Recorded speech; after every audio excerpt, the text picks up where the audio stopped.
சிகப்பு அவல் வச்சு நல்ல ஹெல்த்தியாக டேஸ்டியான லட்டு குயிக்காக எப்படி செய்யுதுன்னு பார்க்கலாம். 2 வாழைப்பழத்தை மசிச்சுக்கோங்க. 1 கப் அளவுக்கு அவலை சுத்தமாக வாஷ் பண்ணி எடுத்து வச்சுக்கலாம்.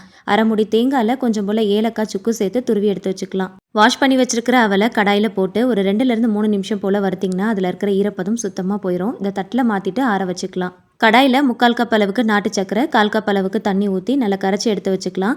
கடாயில் கொஞ்சம் போல் நெய் சேர்த்து நறுக்குன முந்திரி, திராட்சை, வேர்க்கடலையை சேர்த்து நல்லா வறுத்து எடுத்து வச்சுக்கலாம். அவல் நல்லா ஆறுனதும் மிக்ஸி ஜாருக்கு மாற்றி ஒரு 2 to 3 செகண்ட்ஸ் பல்ஸ் மோடில் கிரைண்ட் பண்ணி எடுத்து வச்சுக்கோங்க. அதே நெய்யில் துருவி வச்சிருக்கிற தேங்காய், மசிச்சு வச்சிருக்கிற வாழைப்பழம், அரைச்சி வச்சிருக்கிற அவல் இது எல்லாமே சேர்த்து நல்லா கலந்துட்டு ரெடி பண்ணி வச்சிருக்கிற நாட்டு சர்க்கரையை இது கூட சேர்த்து வடிகட்டிக்கலாம். ஒரு சிட்டிகை உப்பு சேர்த்து நல்லா கலந்து விடுங்க. நல்லா கெட்டியானதும் ஸ்டவ் ஆஃப் பண்ணிட்டு வறுத்து வச்சிருக்கிற முந்திரி, திராட்சை, வேர்க்கடலையை சேர்த்து நல்லா கலந்துக்கலாம். கையில் கொஞ்சமாக நெய் தடவிட்டு சின்ன சின்ன உருண்டைகளை டைட்டாக உருட்டிங்கன்னா உருட்டை வரும். கண்ணாடி பாட்டிலில் போட்டு ஸ்டோர் பண்ணி 1 வாரம் வரைக்கும் ரெஃப்ரிஜரேட் பண்ணி யூஸ் பண்ணிக்கலாம். கண்டிப்பாக ட்ரை பண்ணி பாருங்கள். ரீல்ஸ் மறக்காமல் சேவ் அண்ட் ஷேர் பண்ணுங்கள். பேஜை மறக்காமல் ஃபாலோ பண்ணிக்கோங்க. Happy cooking.